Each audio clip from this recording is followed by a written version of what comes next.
Ukraine is building an army without people, and it's armed to the teeth. And on a trip across the country, we were given a rare glimpse of what that future looks like. Okay, that's recording now.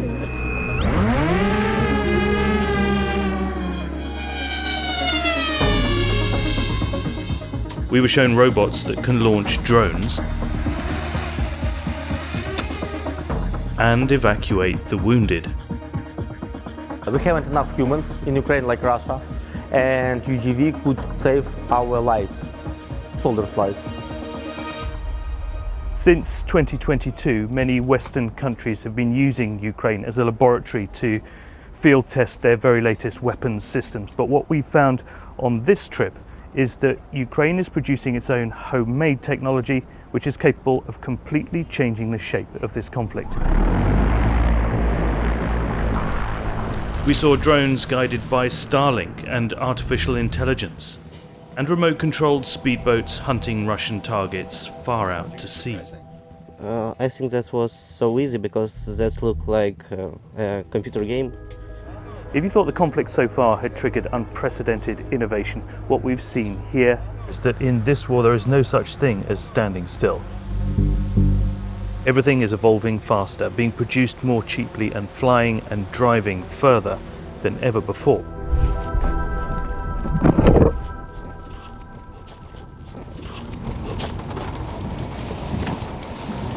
We were taken to a secret location somewhere in the Kyiv region to report on the very latest in interceptor drone technology. And the timing couldn't have been more relevant. This was the day Ukraine would suffer its heaviest aerial attack of the war to date. As we were filming, around 800 Russian drones and missiles were already in Ukrainian airspace or on the way. The soldiers here told us this was the first time a GoPro camera had ever been mounted on an interceptor. We're filming.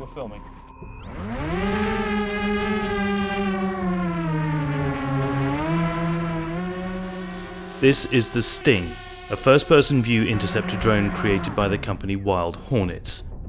It holds a 500-gram warhead and can fly up to 280 kilometers an hour. Минулого місяця стінги збили 1500 шахедів за місяць. Hundreds of drones, some of them jet-powered, were fired at Ukraine that day. The Ukrainian Air Force says it shot down 95%. Wild Hornets is a poster child of Ukraine's defense industry, sharing almost daily videos on social media of the damage its Sting interceptors are doing to Russia's Shaheds. On this site, we saw half a dozen soldiers learn to launch and pilot the Sting, all while watching for real targets up above. In this film, some faces and voices have been disguised, and location details have been deliberately withheld to protect the safety of those involved. Якщо провести аналогію, до нас приїжджають звичайні водії, ми з них робимо пілотів боліду F1. Interceptor drones take off vertically before flying like a missile. This is the sound of a Sting travelling at 250 kilometers an hour.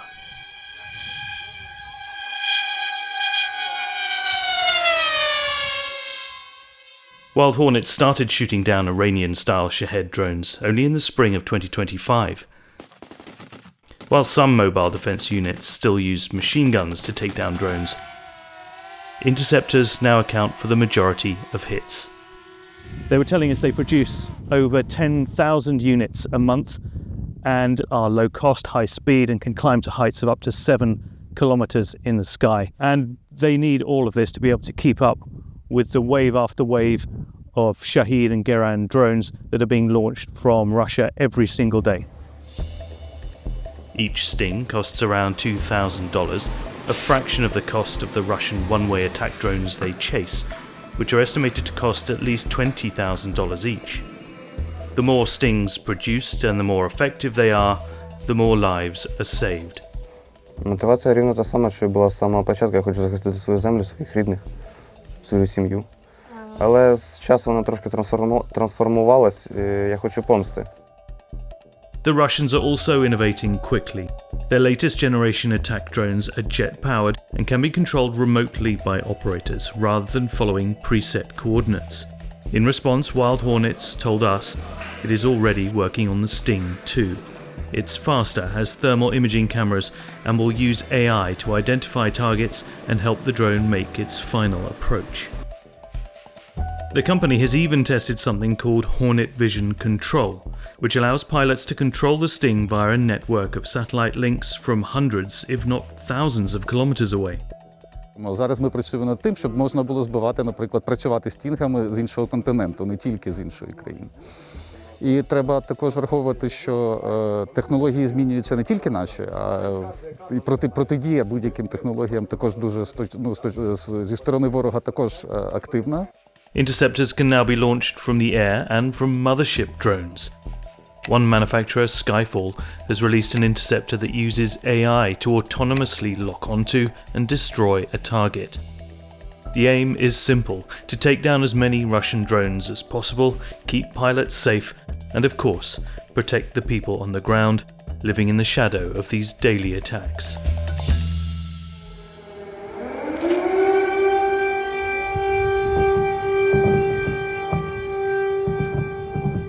The night after our visit to Wild Hornets, more than 20 people were killed in attacks on Kyiv. This block of apartments was hit by a cruise missile. Оттуда летіла ракета, вимкнула. І ото якраз я став, стояв у залі, і якраз бабахнуло, і мене відкинуло. And in the southeastern city of Dnipro, only 2 days later, we saw what happened when missile fragments hit populated areas.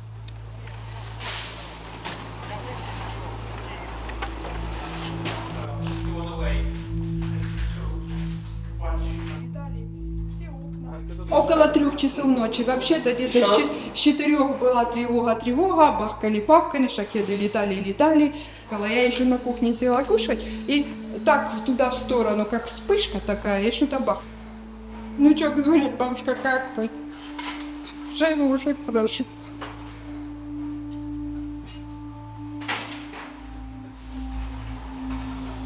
Miraculously, no one died in this attack.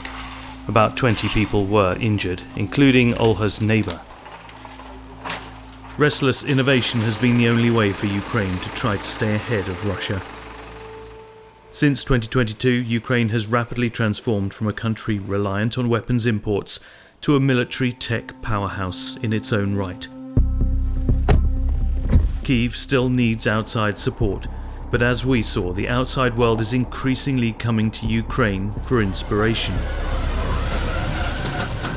In recent years, drones have stolen the show, but at another secret location we saw how some of the most advanced remote-controlled systems have their feet firmly on the ground. These are uncrewed ground vehicles, or UGVs, fast becoming an essential player inside the kill zone. That's the name given to the 25 kilometers on either side of the front line, where exploding drones hunt at will. This one is the Ratel M, a four-wheeler with a range of 75 kilometers. So these are Ratel ground robots. They can produce hundreds of these a month for as little as tens of thousands of dollars each unit. And these are making such a difference on the battlefield, because the fact is these can replace human beings in the kill zone. They can deploy FPV drones and also evacuate wounded soldiers if need be. Були різні ситуації, такі, що оператор виконував місію, задачу по логістиці в одну сторону, а назад, уже повертаючись, забирав трьохсотих, типу займався евакуацією вже. The medium size, Ratel M. It's for logistics. In this robot you could see our prototype of net shooting system to protect our UGV from the FPV fiber optics. We use stereo cameras, we use our own neural network and net shooting systems. The biggest one. And this is the larger Ratel H, capable of delivering a load of around 600 kilograms, including launchers for FPV drones. We use Starlink, we use mobile network and radio channel. We use 4 cameras. Robots made in this factory can also be packed with explosives for one-way attack missions or lay mines. In 2023 we have a lot of problem with remote mining because all mining was doing by humans. That's why we decided to install this stuff to drop 2 anti-tank mines. This is a video of the mine-laying robot on a training exercise. And this is a combat mission carried out by an exploding UGV against a Russian-held bridge. We haven't enough humans in Ukraine like Russia, and UGV could change our humans in the front line, and it's very good when we change and save our soldiers in logistics missions. So it's the most important to save our lives, soldiers' lives. For Ukraine, those lives are precious. The International Institute for Strategic Studies estimates Russia has over 1.2 million active military personnel, with Ukraine nearly 700,000. Ukraine's Ministry of Defense knows that robots are key to narrowing the gap. It contracted 25,000 UGVs in just the first half of 2026 and said 10,000 missions were carried out in April alone. Before the full-scale invasion, Taras managed a company that made street lamps. He now employs around 350 people. He says a vehicle produced in his factory for $27,000 would cost around $200,000 if produced by a NATO country. From here, new iterations are immediately battle-tested, with new ideas moving from design to front line in a matter of weeks. The next step of robots will be AI solutions. And for now, we start testing our follow me mode. When a robot follows the soldiers, it will be robots and solution only for infantry. We start testing in our training field and neural network AI to detect by using only stereo cameras. We detect drones in 100 meters around our robots. The truth is, many of these robots will have a very short life expectancy when they reach the front lines. At least they can be easily replaced, unlike soldiers. We were also given a first look at Rattel's latest prototype, an amphibious ground robot designed for fighting on the contested islands of the Dnieper Delta south of Kherson. Both the interceptor drones and ground robots are critical to the numbers game. Ukraine has fewer soldiers than its enemy, so technology and machines are needed to fill the gap and preserve life. And our ultimate goal is to have 100% of all transportation on the last 10-20 kilometers should be done only by robots, because we should not risk our soldiers. Robots are undoubtedly saving lives in the kill zone, but of course destroying the enemy is also a priority for Ukraine's military. Ukraine's Ministry of Defense said in May that for months it had been killing and injuring more soldiers than Russia was able to recruit. A morbid ratio that Ukraine feels it needs to maintain for the sake of its own survival.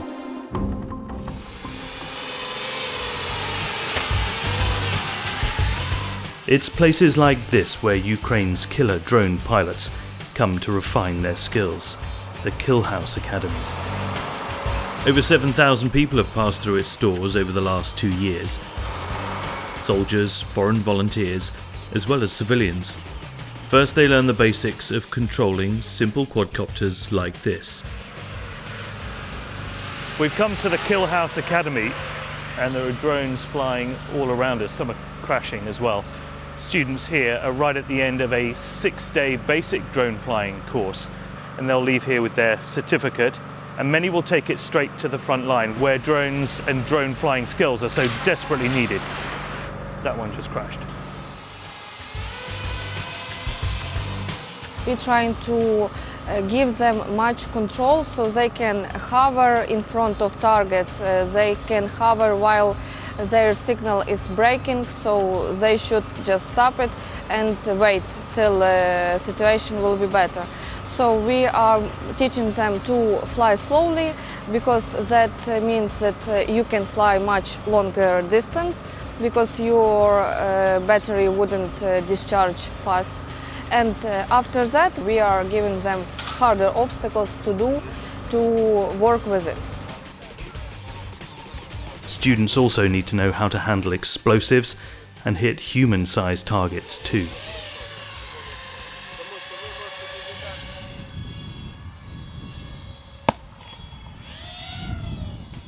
This test is just with a small charge, but in the field FPV drones often have payloads of about 1 kilogram. Sante is a foreign volunteer fighter with Ukraine's army. He's been on the receiving end of drone attacks, but is new to piloting. It's like driving a car, you need to learn properly and you need to practice and practice and practice and practice. The unique experience I have with drones are running in front of them, taking surprise of them, or hiding of them. For us, the logistics today can't be executed without drones. Well, drones or flying ones, without drones, you're done. Putting people on the ground, using technology. That's giving Ukraine the upper hand to keep holding the ground in front of Russians. Drone pilots, like those operating the Sting, are also getting used to the idea of working far away from the combat zone. Немає жодної різниці. Я вам сьогодні покажу бліндаж, який є у нас, і фактично з цього бліндажа можна керувати дроном, який знаходиться прямо за вікном, і так само можна керувати дроном, який знаходиться, умовно, в іншій частині світу. Да? Тому великої різниці в цьому немає. Drones are not just getting smarter, faster and deadlier, they're also getting bigger. We were taken to another secret location to see for ourselves.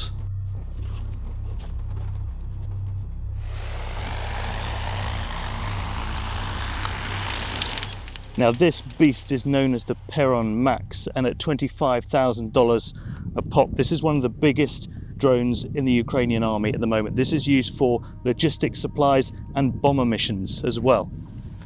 Потім у нас компас, гімбл з камерою, це у нас GPS, МТМ, батареї, Starlink, далі в нас система скидання унизу. От, тут 3 бомби можна чіпляти. Starlink is emerging as the go-to technology for Ukraine's remotely controlled army, giving them a distinct advantage. Drones that rely on radio frequencies and GPS are vulnerable to electronic warfare, while fiber optic cables can break, especially at higher altitudes or when navigating obstacles. Operators using mini Starlink nodes can send commands, video feeds, and data via low Earth orbit satellites and an array of ground stations to the drone's dish. Most of the components that make up the drone are made in Ukraine. Збірка акумуляторів в Україні. Повністю електроніка наша внутрі. Від компаса, польотний контролер, свічі. Все це розроблено вже в Україні нами. This team is simulating a mission to locate, identify and attack a target using the heavy bomber. The smaller Perron Mini is largely used for reconnaissance.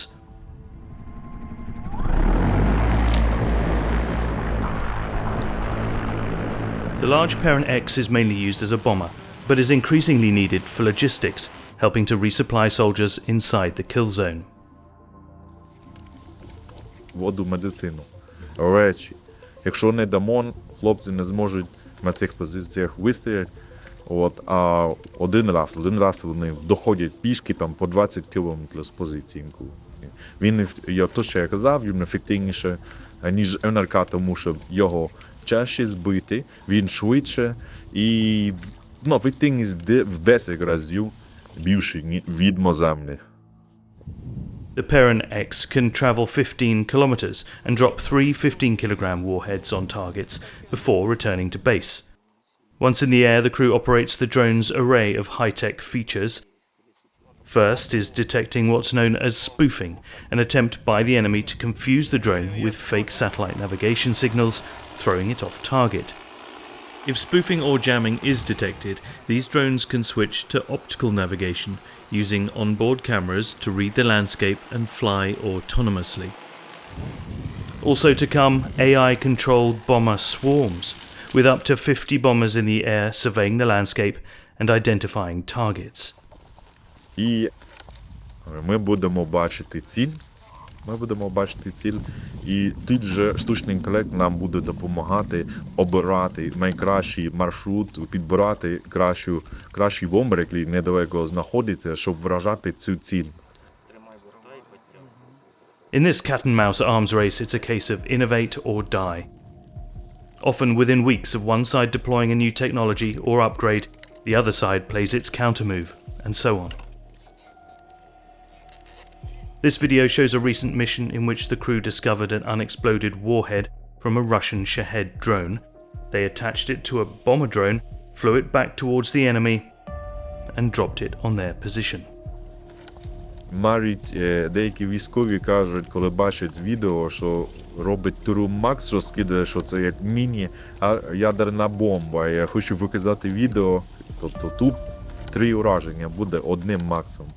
На rethink до 20 кілометрів, тобто вага тут десь 45 кілограм всіх. Many of Ukraine's tech companies sell directly to military units via a government-backed platform called Brave One. As well as hardware, they say they currently have 200 companies developing AI solutions to help with things like optical navigation and target recognition for drones and missiles. The effectiveness, preciseness, terminal guidance. This is the areas where AI is the best. The systems where a lot of data should be processed and the decisions based on the big data should be taken. Visual analysis, computer vision, or machine vision, acoustic signature detection, radio detection.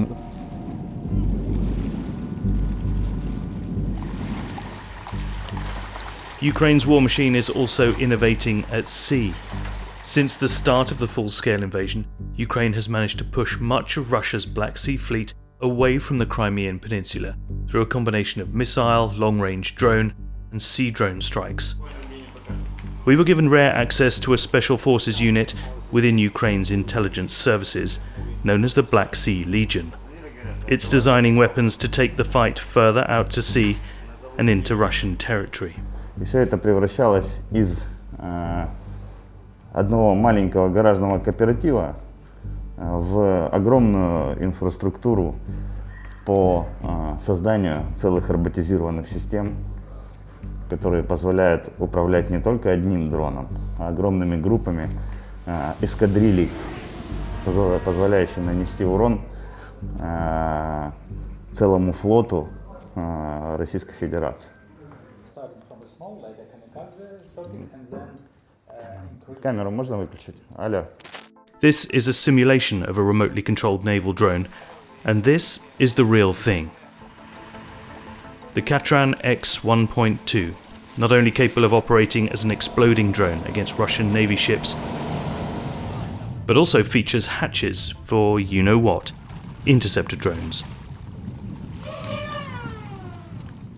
Now I control X1.2. That's naval drone with 23 rocket drones for attack the Shahed. Max speed like 100 kilometers per hour. Back in the central control room on the screen, a target long seen as the holy grail for Ukraine's deep strikes, the Kerch Bridge linking Russia to occupied Crimea. Ninth says his unit is ready to attack and is just waiting for the sign. And their latest trick, deploying their uncrewed boats to stop, threaten and divert ships in the Black Sea that they suspect of illegally transporting Ukrainian goods for export. С помощью этой системы за доли секунды мы можем утопить судно. С помощью этих дронов мы можем сдержать палубу и сдержать арестованных моряков, временно арестованных моряков. С помощью отдельных дронов мы можем прикрыть воздушное пространство, и с помощью отдельных дронов мы можем устроить рэп-помехи, создав квадрат. You got to be more thankful Because let me tell you, you don't have the cards. With us, you have the cards. But without us, you don't have any cards. Одно можем сказать, что когда президент Трамп говорит о том, что у Украины нету карт в рукавах, то он ошибается. А, кстати, карты. Можем принести им карты. Да.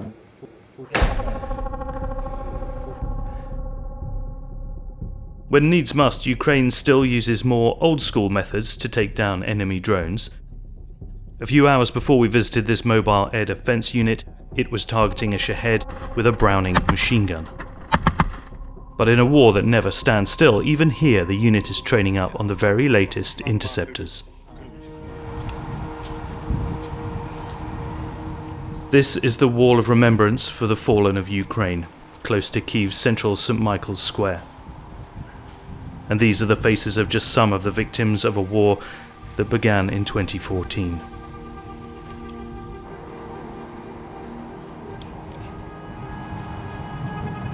Here in Kyiv we can see the relics of Russia's failed so-called special military operation of February 2022 to take the capital and the rest of the country.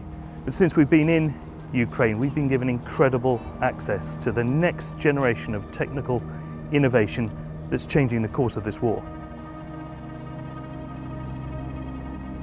Compared with today's innovations, these tanks look like they belong in another time altogether. With everything to lose, Ukraine knows it needs to win the tech arms race and continue fighting tomorrow's war today.